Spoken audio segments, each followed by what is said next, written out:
Bonjour à tous, j'espère que vous allez bien. La qualité de la vidéo change de d'habitude. Il n'y aura toujours pas de cut, ça sera brut. Aujourd'hui, je voulais vous partager un peu ce que je pensais et mes ambitions de vie. À l'ère des réseaux sociaux, on est souvent stimulé par la dopamine, par vraiment les, les grosses voitures, les montres, l'argent à opulence. Et malheureusement, on peut s'y perdre. Moi, mon but dans l'entrepreneuriat, c'est d'avoir une liberté financière, mais de surtout aider les gens et de véhiculer vraiment de la bienveillance. Je veux pas montrer quelque chose de faux, parce que mon but premier aussi, c'est de voyager, faire de nouvelles rencontres, découvrir de nouvelles cultures. Et malheureusement, actuellement, avec ce qu'on voit sur les réseaux sociaux, c'est pas représentatif de la réalité. Actuellement, je suis quasiment en fin d'études, en fin de troisième année de bachelor audiovisuel. Et je me pose énormément de questions sur mon futur, sur ce que sera ma vie, parce que je suis continuellement dans la réflexion de ce qui peut arriver dans le calcul. Et en tant qu'entrepreneur, c'est des mauvaises pensées, je pense, et des mauvaises actions, des mauvais agissements. Mais en quelques mois, j'ai beaucoup évolué. Depuis la vidéo, j'ai 1 an pour atteindre mon objectif. J'ai énormément évolué, j'ai coché pas mal de cases sur mon carnet d'objectifs et de to-do list. Ça, c'est bien. Et là, en ce moment, je me questionne sur mon positionnement dans la vidéo et je me questionne sur ma légitimité à continuer la vidéo et je me demande est-ce que je devrais me faire accompagner par des personnes qui sont plus expérimentées que moi, qui sont déjà en place et qui ont déjà une certaine crédibilité, donc une formation en soi, pour pouvoir évoluer dans mon domaine et à long terme avoir des clients réguliers. Le but, ce qu'on vise, c'est pas d'avoir des clients par-ci par-là, c'est vraiment d'avoir des contrats mensuels réguliers pour avoir une stabilité. Et en fait, cette vidéo, elle est vraiment un brouillon, comme mon esprit, mais écoutez, ça me permet d'aligner mes pensées et de les structurer. C'est des exercices qui sont formateurs. Et le but à travers les vidéos aussi, c'est vraiment de documenter mon évolution, qui est très lente, hein, on va le dire. Mais je trouve que de jour en jour, j'évolue. J'apprends, je réajuste. Donc ça, c'est bien. Ensuite, comme je disais, le but premier, être entrepreneur, c'est parce que j'ai envie de créer des choses. J'ai envie de créer énormément de choses, donner énormément de valeur, esquisser des sourires.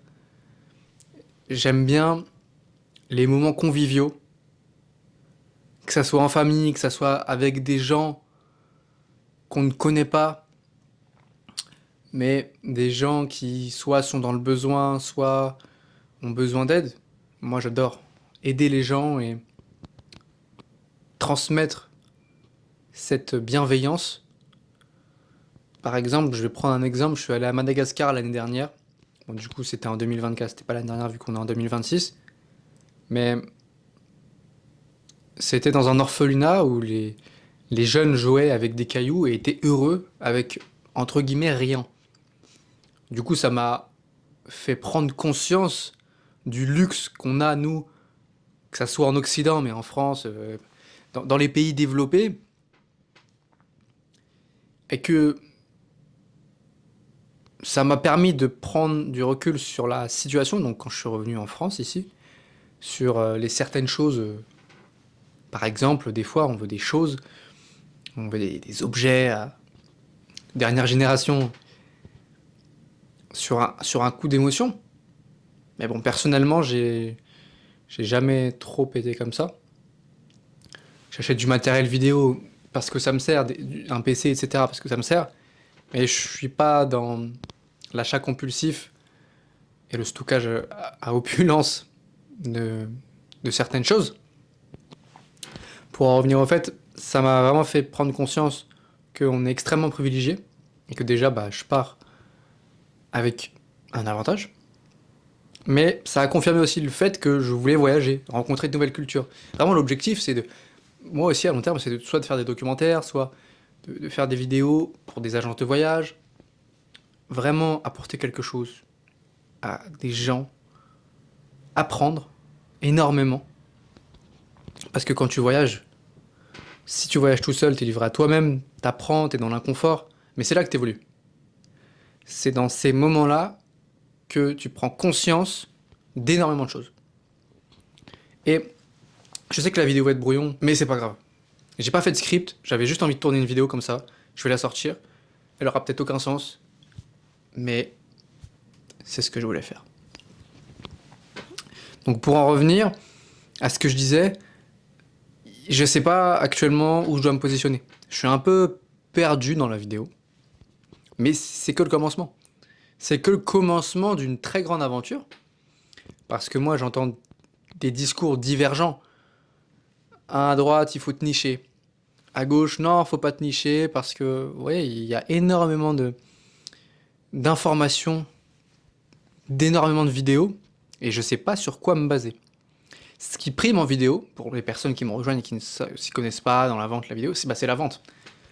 Ça sert à rien de savoir faire, enfin, il faut savoir faire une vidéo, il faut connaître les paramètres d'exposition, il faut savoir monter, il faut savoir faire la prise de son, il faut faire de la pré-production, mais ce qui prime vraiment, c'est la vente client, et c'est sur ce sur quoi je pêche, et ce sur quoi je dois travailler, et peut-être ce sur quoi je devrais me faire accompagner. Moi, j'étais vraiment dans la team autodidacte, entre guillemets. Enfin, j'ai fait une école d'audiovisuel, donc j'ai pas appris la vidéo en autodidacte, mais en fait, les moments dans lesquels j'ai le plus appris, c'est les moments où j'étais livré à moi-même, où j'ai raté quelque chose, où j'ai mal fait, où j'ai mal cadré, où j'ai plein de choses comme ça qui ont fait que même dans la vie, hein, les fois où j'ai évolué, où j'ai appris, c'est les fois où je me suis trompé et les fois où j'ai testé. Pareil pour la vidéo. Et j'ai vraiment envie aussi de, par la suite, créer un groupe d'entrepreneurs de différents domaines, de différentes niches, pour s'aider, pour se tirer vers le haut et pour se montrer qu'on n'est pas tout seul. Moi, entreprendre, c'est vraiment pas une mode. Pour moi, c'est pas une mode. C'est une envie, comme je l'ai dit, de créer quelque chose. Et pour plus tard, créer une boîte, une structure dans laquelle les gens et les salariés se sentent bien. Et qu'ils voient qu'ils aient un impact précis sur ce qu'ils font. J'ai beaucoup d'appréhension pour la vie. Enfin, on est jeune, on se demande mais qu'est-ce qu'on va faire? Moi personnellement j'ai 21 ans, mais on se demande mais à 21 ans c'est jeune, mais en même temps il faut quand même faire des choix qui vont définir qui on sera et notre vie. Donc, comme je le disais, à peu près de 18 à 25-26 ans, tu construis ta vie. Ça veut dire, tu peux profiter, enfin, faut pas être un robot non plus, on n'est pas des robots, mais les actions que tu feras là auront des conséquences, sur ton toit du futur. Donc, si tu prends soin de ta santé, si tu développes des compétences, si tu veux apprendre, si tu te formes, ça va te permettre d'évoluer pour plus tard et ça va avoir un impact pour plus tard. Mais si tu fais rien, si tu te négliges, si tu prends pas soin de toi, là, tu cours à ta perte. C'est pas encore une phrase de développement personnel ni d'entrepreneur. Je suis un entrepreneur, mais d'info-influenceur, info-voleur. Mais c'est vrai, c'est un fait. Et la vidéo, pour moi, c'est vraiment quelque chose d'unique et quelque chose qui peut transmettre des émotions et qui peut capter des émotions. Je ne sais pas quel titre je donnerais à cette vidéo. J'ai débité pendant 9 minutes.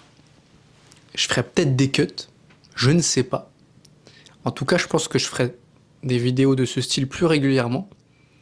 Parce que si j'ai fait une seule vidéo qui est sortie sur ma chaîne avec ma caméra, en l'occurrence un A6700, mais sinon je filmais avec mon téléphone parce que c'était beaucoup plus simple.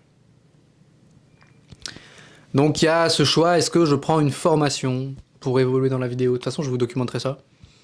Et il y aura zéro fake. Moi je suis extrêmement transparent dans ce que je fais, dans ce que je dis, dans ce que je montre. Et je trouve que la transparence, ça permet énormément de choses et ça donne confiance. Et pareil, moi, à long terme, j'aimerais aussi enseigner aux gens la vidéo.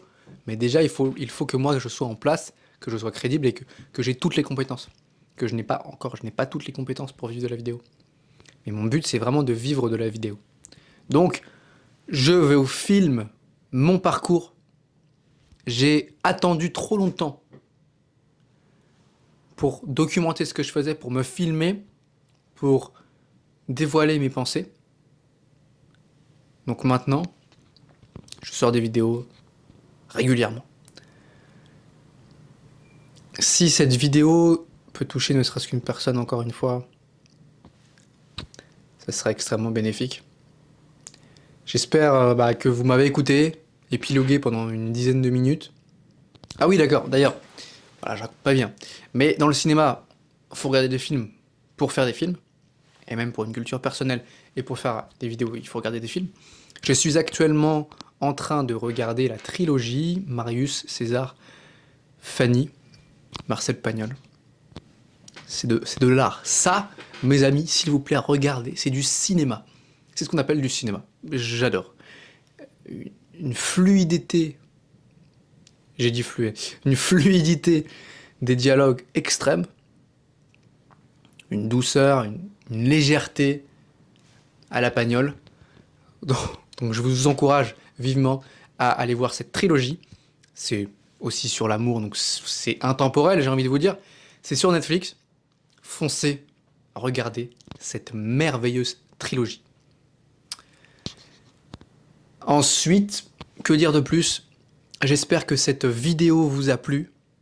C'était Laurent Visio. Et on se dit à la prochaine.